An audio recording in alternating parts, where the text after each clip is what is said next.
Hi hello welcome to IAS factors current affairs for 2026. നമ്മുടെ current അഫയേഴ്സിൻ്റെ 11th class ആണ്. Economy base ചെയ്തിട്ടുള്ള major ആയിട്ടുള്ള പരീക്ഷയ്ക്ക് വരാൻ ചാൻസ് ഉള്ള ടോപ്പിക്സ് ആണ് നമ്മൾ ഡിസ്കസ് ചെയ്യുന്നത്. So with me Arjun R Shankar, you can read more about me. So നമ്മുടെ ഇന്നത്തെ മെയിൻ ആയിട്ടുള്ള നമ്മുടെ ടോപ്പിക്സ് നമ്മൾ ഡിസ്കസ് ചെയ്യാൻ പോകുന്നത് ഏകദേശം ഒരു 10 ടോപ്പിക്സ് ആണ്. അത് പരീക്ഷയ്ക്ക് പ്രിലിംസിൻ്റെ ഒരു സ്പെസിഫിക്സിൽ അതിൻ്റെ ഒരു ഡിമാൻഡ് അനുസരിച്ചിട്ടാണ് വളരെ സ്പെസിഫിക് ആയിട്ട് നമ്മളിത് ക്രാഫ്റ്റ് ചെയ്തിരിക്കുന്നത്. So first NSS national sample സർവേനെ കുറിച്ചിട്ട് 75 ഇയേഴ്സ് ഇതാവുന്നതുകൊണ്ട് തന്നെ NSSൻ്റെ മെയിൻ ആയിട്ടുള്ള സർവേസ് ഉണ്ട്. എന്ത് തരം സർവേസ് ആണ് കൂടുതലും അതിനകത്ത് വരുന്നത്? അപ്പോൾ ഏതൊക്കെ which of the following are the surveys of sample survey എന്ന് ചോദിച്ചാൽ നമുക്ക് NSSൻ്റെ ഒക്കെ കോൺസെപ്റ്റ് അറിയാൻ പറ്റണം.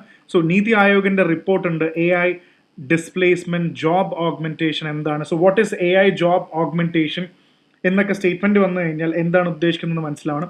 ഇന്ത്യയുടെ പെർ ക്യാപിറ്റ ഇൻകത്തിന്റെ ഗ്രോത്ത് പറയുന്നുണ്ട്. How much has the per capita income got better in the last few years or the last decade.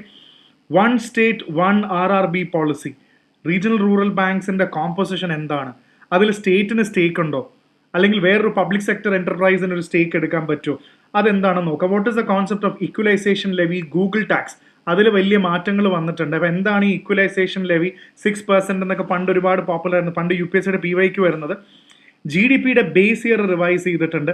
So base year revise ചെയ്യുമ്പോൾ എന്താണ് റിയൽ ഗ്രോത്ത്, റിയൽ GDP എന്താണ്, അതേപോലെ തന്നെ കോൺസ്റ്റന്റ് പ്രൈസസിലുള്ള GDP എന്താ, nominal GDP എന്താണ്, ഇതൊക്കെ ഈ വ്യത്യാസങ്ങൾ എന്താണെന്ന് നമുക്ക് മനസ്സിലാക്കണം. And what is the concept of bank net option portal, അതേപോലെ FRI എന്ന് പറഞ്ഞ ഫിനാൻഷ്യൽ ഫ്രോഡ് റിസ്ക് ഇൻഡിക്കേറ്റർ, ഇതിനകത്ത് സൈബർ ക്രൈമിന്റെ കുറച്ച് കോൺസെപ്റ്റുകളും, വാട്ട് ഇസ് ചക്ഷു പ്ലാറ്റ്ഫോം എന്താണ്, I4C, അതേപോലത്തെ കുറച്ച് കോൺസെപ്റ്റുകൾ നമുക്ക് മനസ്സിലാക്കാനുണ്ട്.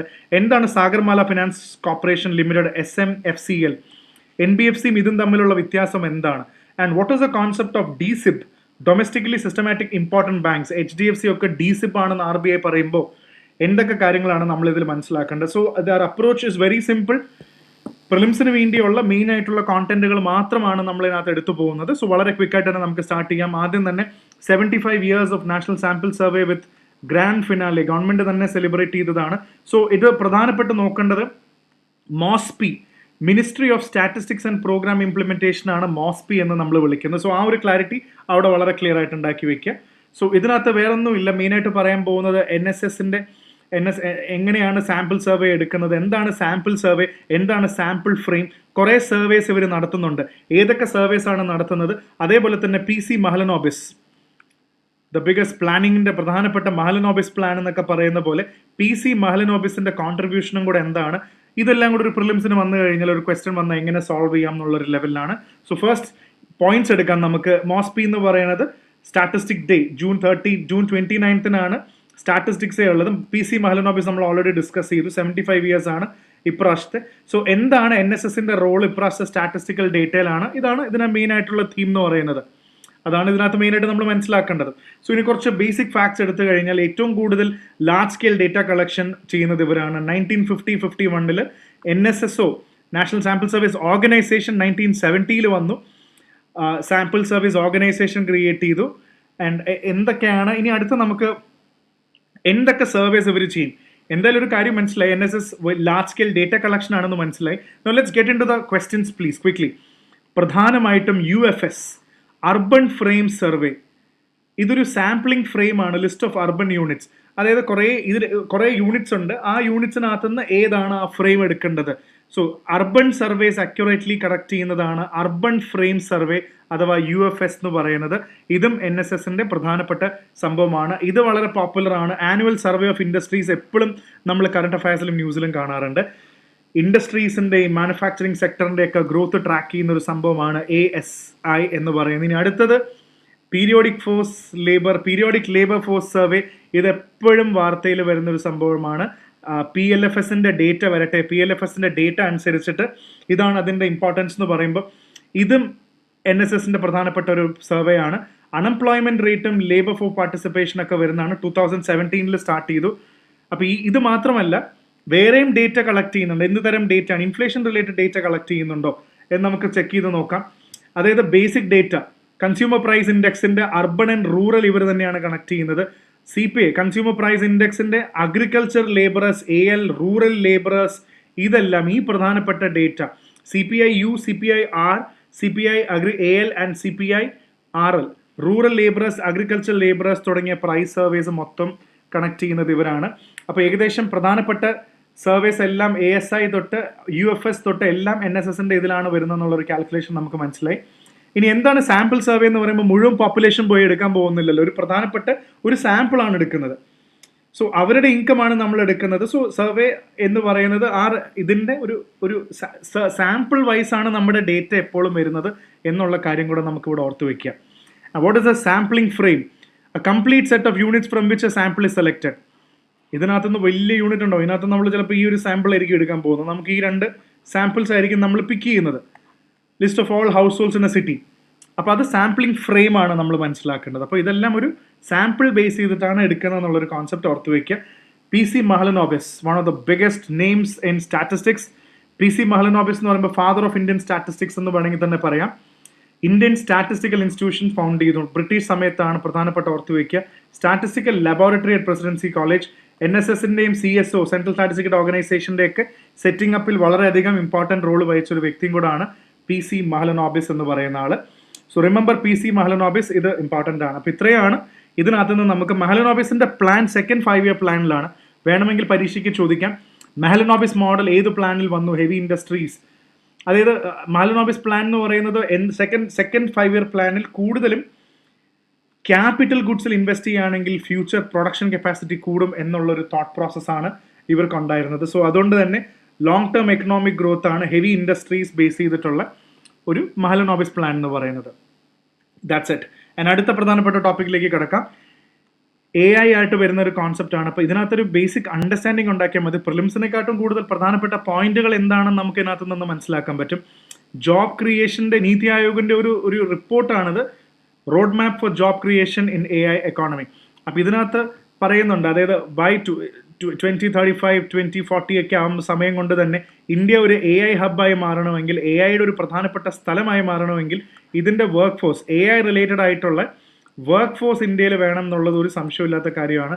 So we need to have a strong workforce for the AIയുടെ ഒരു വർക്ക് ഫോഴ്സ് നമുക്കിവിടെ ആവശ്യമുണ്ട്. അതിനുവേണ്ടി എന്തൊക്കെ മാറ്റങ്ങൾ ഇവിടെ കൊണ്ടുവരാനുണ്ടെന്നുള്ളൊരു ഫാക്ടേഴ്സ് മാത്രം നോക്കിയാൽ മതി. സോ ബൈ 2035 AI വന്നാൽ ജോലി പോകുമ്പോൾ എന്നുള്ളൊരു പേടിയുണ്ട്. പക്ഷേ AI റിലേറ്റഡ് ആയിട്ടുള്ള ജോലികൾ ചെയ്ത് കഴിഞ്ഞാൽ നമുക്കത് ഓവർകം ചെയ്യാൻ പറ്റും. സോ ഇത് ആക്ച്വലി നീതി ആയോഗും നാസ്കോമും എല്ലാവരും കൂടെ കൊളാബറേറ്റ് ചെയ്തുകൊണ്ടുള്ള റിപ്പോർട്ടാണ്. 2035 അതിൽ പ്രധാനപ്പെട്ട ഒരു പോയിന്റ്, ഇതൊക്കെ പരീക്ഷയ്ക്ക് സ്റ്റേറ്റ്മെന്റ് ആയിട്ട് ചോദിക്കാം. India is planning A national AI talent mission. Very very important. ഒരു AI ടാലന്റ് എന്ന് പറഞ്ഞാൽ ബിൽഡ് AIയുടെ പ്രധാനപ്പെട്ട എഞ്ചിനീയേഴ്സ്, ഡെവലപ്പേഴ്സ് എല്ലാ സെക്ടറിലും AI ഉപയോഗിക്കുക. സോ 2035 ഒരു AI ഹബ്ബാണെന്ന് പറഞ്ഞു കഴിഞ്ഞാൽ ഇത്രയും ആൾക്കാർ, ഇതൊക്കെ ഉണ്ടാക്കുന്ന AIയുടെ ആൾക്കാരെല്ലാം ഇന്ത്യയിൽ വേണ്ടേ. സോ ഒരു AI ടാലന്റ് മിഷൻ വളരെ ഇമ്പോർട്ടൻ്റ് ആയിട്ട് സജസ്റ്റ് ചെയ്യുന്ന ഒരു ഐഡിയ ആണ് ഇവിടെ. അത് ഓർത്ത് വയ്ക്കുക. We looking forward for 4 million AI jobs by 2030. IT, customer experience, valid activities എല്ലാം കൊണ്ടും 4 million ജോബ്സ് ആണ് ഇതിനകത്ത് നമ്മൾ എക്സ്പെക്ട് ചെയ്യുന്നത് 2030. അതാണ്. പിന്നെ എന്താണ് AI ലെഡ് ജോബ് ഡിസ്പ്ലേസ്മെന്റ് എന്ന് പറഞ്ഞാൽ, റുട്ടീൻ ആയിട്ടുള്ള റെപ്പറ്റേറ്റീവ് ജോബ്സ് എല്ലാം AI കൊണ്ടുപോകും. ഇപ്പോൾ chat bots basic customer service റോളുകൾ റീപ്ലേസ് ചെയ്യും. സോ AI ലെഡ് എന്ന് പറയുമ്പോൾ ബേസിക് ആയിട്ടുള്ള കുറേ കാര്യങ്ങൾ AI റീപ്ലേസ് ചെയ്യും.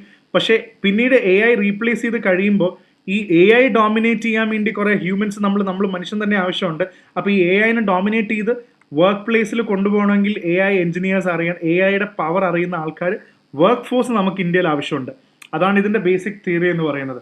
ജോബ് ഓഗ്മെൻറ്റേഷൻ അല്ലെങ്കിൽ AI ജോബ് ഓഗ്മെൻറ്റേഷൻ എന്ന് പറഞ്ഞു കഴിഞ്ഞാൽ AI റീപ്ലേസ് ചെയ്യുന്നില്ലല്ലോ. ഇപ്പോൾ doctor is using AI for better efficiency. AIയും ഇപ്പോഴത്തെ രീതിയും എല്ലാം കൂടെ ഒരുമിച്ച് കൊണ്ടുപോകുന്ന, ജോബിൽ കൊണ്ടുപോകുന്നതിനാണ് AI ജോബ് ഓഗ്മെൻറ്റേഷൻ എന്ന് വിളിക്കുന്നത്. അങ്ങനെ ഒരു കോൺസെപ്റ്റ് പരീക്ഷയ്ക്ക് നമുക്കിങ്ങനെ വന്നാലും രണ്ടും കൂടെ ഒരേ സമയം കൊണ്ടുപോകുക എന്നുള്ളതാണ് AI ജോബിങ്. ഇനി അതേപോലെ നമ്മൾ സാധാരണ അപ്സ്കില്ലിംഗ് കേട്ടിട്ടുണ്ട്, improving skills in the same job. ഒരു ജോലിയിൽ നിന്ന് നമ്മൾ നല്ല സ്കിൽഡായി വരിക എന്നുള്ളത്. ഇനി റീസ്കില്ലിംഗ് വളരെ ഇമ്പോർട്ടൻ്റ് ആണ്, പ്രത്യേകിച്ച് AI റീസ്കില്ലിംഗ്. AI ബന്ധപ്പെട്ട AIയുടെ കാര്യങ്ങളെല്ലാം മനസ്സിലാക്കി വെച്ച് പുതിയൊരു ജോലി കണ്ടുപിടിക്കുക. അപ്പോൾ ജോലിയിൽ റീസ്കില്ല് ചെയ്യുക എന്നുള്ളതൊരു കോൺസെപ്റ്റ് കൂടെ വരുന്നുണ്ട്. അത്രേ ഉള്ളൂ ഇതിനകത്ത് മെയിനായിട്ട് നമുക്ക് മനസ്സിലാക്കേണ്ട, പരീക്ഷയ്ക്ക് മെയിനായിട്ടുള്ള ആവശ്യമുള്ള കാര്യങ്ങൾ അത്ര തന്നെ ഉള്ളൂ. Now let's get back to the important concept. Per capita income nearly 10-fold. ഇതൊക്കെ ശരിക്കും ഒരു എക്കണോമിക്സിൻ്റെ സ്റ്റേറ്റ്മെൻറ്റ് ക്വസ്റ്റ്യൻ ചോദിക്കാറുണ്ട്. Per capita income has increase nearly 10-fold since 1980. RBIയുടെ ഗവർണർ പറഞ്ഞ സ്റ്റേറ്റ്മെന്റ് ആണ്. 10 മടങ്ങ് വർദ്ധിച്ചു എന്ന് പറയുമ്പോൾ എക്കണോമിക് സ്റ്റേറ്റ്മെന്റ് നമുക്ക് നോക്കാം.